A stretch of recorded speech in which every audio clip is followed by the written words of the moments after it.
আর বাকি 2000 টাকাটা তুমি তোমার নিজের কাছে রেখে দিয়েছো।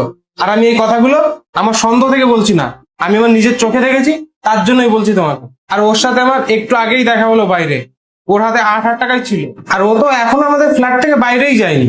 তাহলে 2000 টাকা কি করে হারালো? আর ও তো এত তাড়াতাড়ি নিজের টাকাটাও লুকাতে পারবে না। এবার তুমি সত্যি কথা বলো, 2000 টাকা কেন লুকিয়েছো? ম্যাডাম, আপনি আমার সাথে এরকম করবেন আমি কখনো ভাবিনি।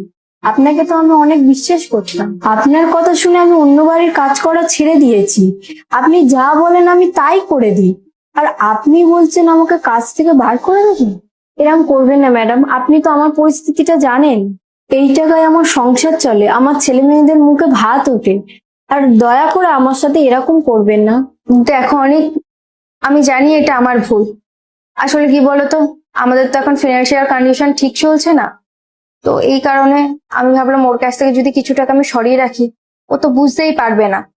আর আমাদের যে পরিমাণে খরচা বাড়ছে, তো ভাবলাম 2 টাকা যদি এক্সট্রা থাকে তাহলে তো আমাদের সংসারেরই কাজে লাগবে। সেই কারণেই আমি ওর কাছ থেকে। তাই বলে তুমি ওর সরলতার সুযোগ নেবে? আর তোমার যদি টাকা বাঁচাতেই হয় না, তাহলে তোমার এই আলতু ফালতু খরচাগুলো বন্ধ করো। সরি অনেক, এরকম ভুল আমার আর হবে না। ক্ষমা আমার কাছে না, ক্ষমা তুমি ময়নার কাছে চাও। আই এম সরি ময়না, এরকম ভুল আর কখনো হবে না।